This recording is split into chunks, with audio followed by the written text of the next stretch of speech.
बांग्लादेश में हिंदुओं पर हो रहे अत्याचार के विरोध पर आज अंबाला विश्व हिंदू परिषद सड़कों पर उतर गई और शहर के पॉलिटेक्निक चौक पर बांग्लादेश का पुतला फूंकते हुए सरकार को यह चेतावनी दी, अगर इस मुद्दे का हल जल्दी नहीं निकाला गया तो वह खुद इसका हल निकालेंगे। रिपोर्टर निशांत कश्यप, धन्यवाद। बांग्लादेश में हिंदुओं के खिलाफ जो गलत काम किए जा रहे हैं और जिस प्रकार वहाँ पे हिंदुओं को प्रताड़ित किया जा रहा है, उसके खिलाफ ये प्रदर्शन लगाया गया है और विश्व हिंदू परिषद की अगुवाई में प्रदर्शन किया जा रहा है। हमारे माननीय जिला अध्यक्ष यहाँ पे मौजूद हैं और उनकी अगुवाई में हम यहाँ पे प्रदर्शन कर रहे हैं।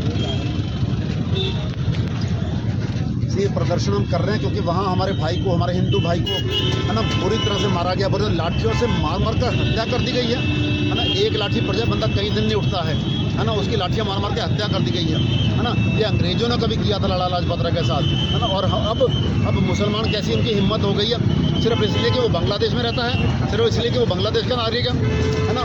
वहाँ के हिंदुओं की सुरक्षा करना भी हमारा कर्तव्य है ना।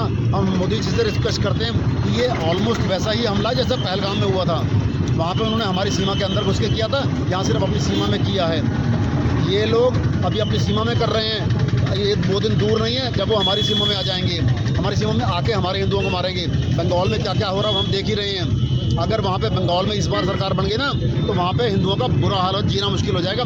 पहले ही वहाँ पे मुर्शिदाबाद से हिंदू जो पलायन कर रहे हैं है ना, अपने देश में अपनी एक स्टेट से पलायन करना पड़ रहा है, सच में क्या शर्म की बात है। और बांग्लादेश में तो बुरा हाल कर रखा है। उनको समझ आना चाहिए कि हिंदू कमज़ोर नहीं है ना। हिंदू को कमज़ोर समझने की भूल ना करना, नहीं तो ऐसे ही काट दिए जाएंगे जैसे पाकिस्तान को काटा है ना।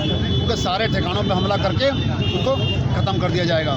संभल जाओ मुसलमानों, संभल जाओ। हिंदू परिषद और बजरंग दल के द्वारा पूरे भारतवर्ष में इस विषय को लेकर जो कि बांग्लादेश में दीपू चंद्र दास जी की हत्या हुई है, कल और आज 2 दिन पूरे भारतवर्ष में प्रदर्शन किए गए। प्रदर्शन करने का जो उद्देश्य रहा वो ये रहा कि हमारी भारत की सरकार और समस्त हिंदुओं को इस विषय पर जागृत करना और संगठित करना। पहले भी जब वहाँ पर बांग्लादेश में सरकार का परिवर्तन हुआ था तो हिंदुओं को ही वहाँ पर निशाना बनाया गया था। अब फिर से वहाँ किसी राजनीतिक कार्यकर्ता की हत्या हो गई। मामला बांग्लादेश का है, उसमें हिंदुओं का कोई लेना देना नहीं है। और अब जिस तरह के वीडियो दोबारा आ रहे हैं कि पुलिस द्वारा भीड़ को उन्हें सौंपा गया, तो ये दिखाता है कि बांग्लादेश में इस वक्त कोई सरकार नहीं है, वहाँ पूरी तरह से अराजकता है। इस तरह की अराजकता हमने 1971 में भी देखी थी। तब भारतीय सेना के जवानों ने वीर गति और अपना रक्त देकर बांग्लादेश को वहाँ बनवाया था। लेकिन कहीं ना कहीं हमारी सरकार इस बात को भूल गई है कि वो पूर्वी पाकिस्तान ही था।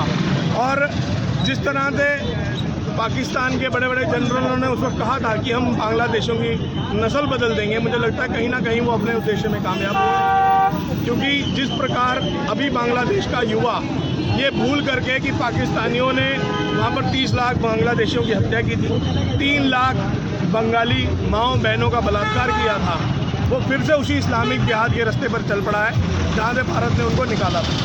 तो कहीं ना कहीं भारतीय सरकार को सजग होना होगा। और दूसरा जो स्थानीय प्रशासन है उसको भी अब सजग रहना पड़ेगा, क्योंकि जिस तरह से माहौल बिगड़ता जा रहा है, मुझे लगता है यहाँ पर जो बांग्लादेशी हैं उनको के खिलाफ कॉम्बिंग ऑपरेशन तुरंत चला करके उन्हें आइडेंटिफाई करना चाहिए और उन्हें यहाँ से जो है वो निष्कासित करना चाहिए।